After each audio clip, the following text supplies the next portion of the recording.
সবার পায়ে মাপ চাইছে। আমি তো ভুল স্বীকার করছি, আমি তো নির্যাতন করছি না, সবাই কথা নির্যাতন করছি। পড়ালেখা করে না, কথা শোনো না, বাইরে বাইরে থাকে। আমি মা হিসেবে আমি এতটুকু শাসন করছি। এখন তো গ্রামের মধ্যে সবাই মানে এটারে খারাপ দিকে নিয়ে গেছে। আমি নির্যাতন করি এই করি এই করে, এখন মনে করেন আমার পক্ষে আল্লাহ ছাড়া কেউ নয়, ঠিক আছে। এখন তারা যদি আমি দোষ করছি, এখন আমি দোষ না করলেও আমি করছি, তারপরও এটা আপনার উপজেলাত গেছে, জায়গা সমাধা হয়ে আসছে। আমি সবার কাছে নত হয়েছি, ভুল স্বীকার করছি, ভুল ভুল আমি করছি, সবাই যাতে কয় তা আমিও ভুল করছি, ঠিক আছে। ভুল করাতে তো এরকম হয়েছে। বাচ্চা কষ্ট পাইছে, বাচ্চার মায়ের কবরের পাশে যায় বাচ্চা কান্নাকাটি করছে।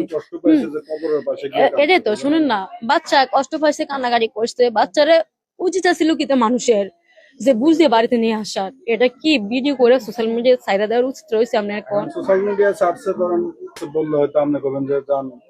আর যে এগুলো লেখছে এগুলো তো আমি নিজে দেখি তো আমার খারাপ লাগছে।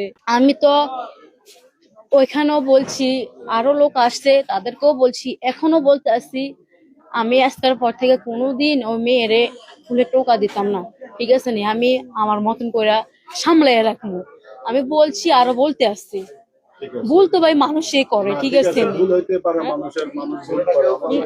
আমি তো এতটুকু বুঝতে পারছি না ভাইয়া, বিশ্বাস করেন, এতটুকু বুঝতে পারছি না, এরকম কল্পনাও করি না। আমি যদি এরকম হইতাম, আমি যদি মায়ের লাইবার ইচ্ছা থাকতো, নির্যাতন করার ইচ্ছা থাকতো, আজকে 5 বছর পারি, আমি 6 বছর রানিং চলতেছি, আমি এগুলো নিয়ে চলতাম না, ঠিক আছে।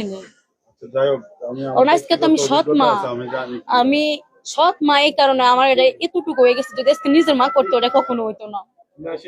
নিজের মা মারলে তো সে কারোর কাছে বিচার দিত না, কারণ আপনি মারছেন এই জন্য বিচার দিচ্ছে। আর তারা তো সে পড়াশোনা করে, ক্লাস 5-এ পড়ে, তারা যদি একটু পড়ায় দেন ভবিষ্যতে সেও আপনার অবলম্বন হয়ে স্কুলে যাইতে চায় না, মুক্তবে যাইতে চায় না।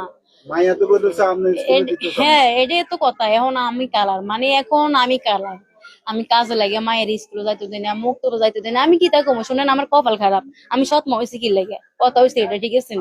আমি যত্ন করে পালমু, ঠিক আছে। আমি এখন এইসব ব্যাপারে কোনো কথা বলতে চাই না, ঠিক আছে।